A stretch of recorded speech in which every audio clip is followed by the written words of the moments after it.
जय हिंद एवरीवन, कैसे हैं आप सभी लोग। आज हम बात करने वाले हैं इंडियन एयरफोर्स इनटेक 2026 के बारे में। तो मैं अपने बारे में बता देता हूँ। माई सेल्फ रोहित अलावत, और मैंने जो फ़ेज़ 1 है वो 2 बार क्लियर किया है, और जो फ़ेज़ 2 है वो मैंने 1 बार क्लियर किया है, और मैं लास्ट टाइम मेडिकल आउट था। तो आज हम बात करने वाले हैं कि उन लोगों के बारे में जिनका जीडी है, प्रिपेयर नहीं है फ़ेज़ 2 के लिए। तो कैसे स्टार्ट करना, वहाँ जाके कैसे इनिशिएट करना है, वो मैं आज आपको बताने वाला हूँ। ठीक है, स्टार्ट करते हैं। तो आपको वहाँ पे जाके आपको जो भी ऑफिसर्स होंगे वो आपको सारी चीज़ें बताएंगे पहले। तो जब आपका नंबर आएगा तो आपको कैसे इनिशिएट करना वो मैं आपको बता देता हूँ। तो आपको बोलना है, जय Hind everyone, my self Rohit Ahlawat.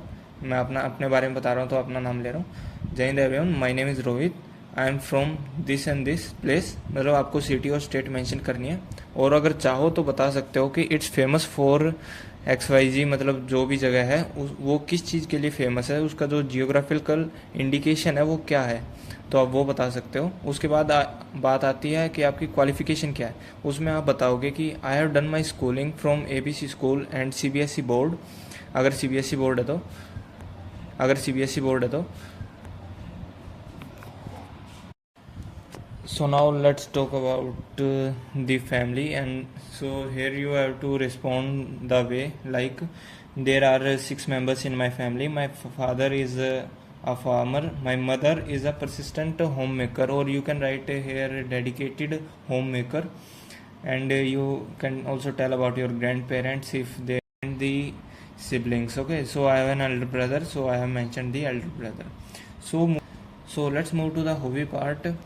You can mention the hobbies that you like, the work, the acts you like the most. So I have mentioned randomly. So my hobbies are playing outdoor games like cricket, kabaddi, and listening to music.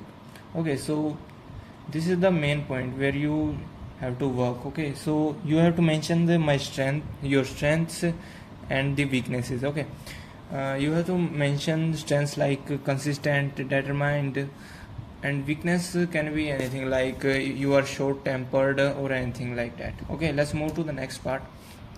The last point is that you have to mention, I want to join Indian Air Force because this part of the armed forces provide the best opportunity to experience the thrill and the adventure at the same time.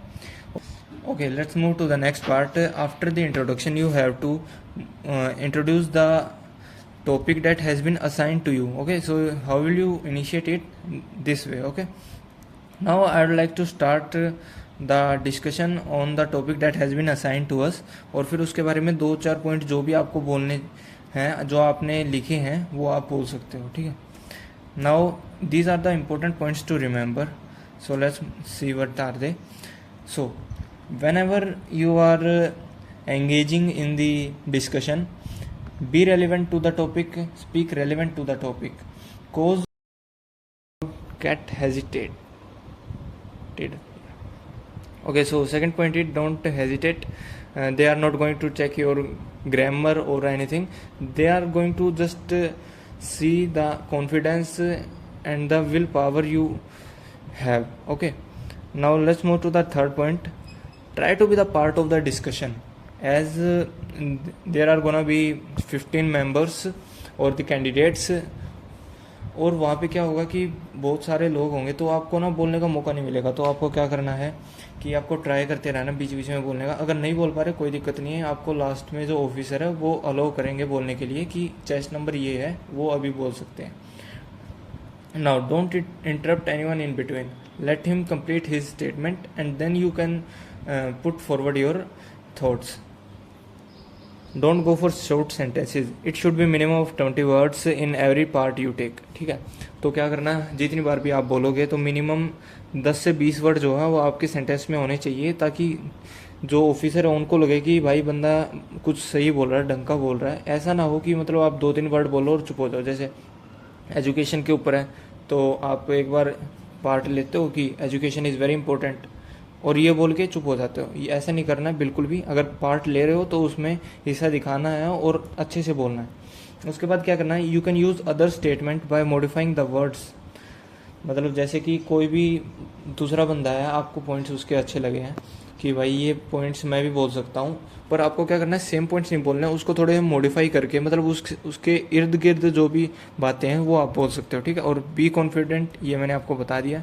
और last में क्या होता है, कभी कभार when officers asks you to take part in discussion, grab the opportunity, don't let it go, क्योंकि ये बहुत ही इंपॉर्टेंट चीज़ है। अगर आपने ये अपॉर्चुनिटी गंवा दी तो आपके चांस हो सकते हैं कि आप रिजेक्ट हो जाओ।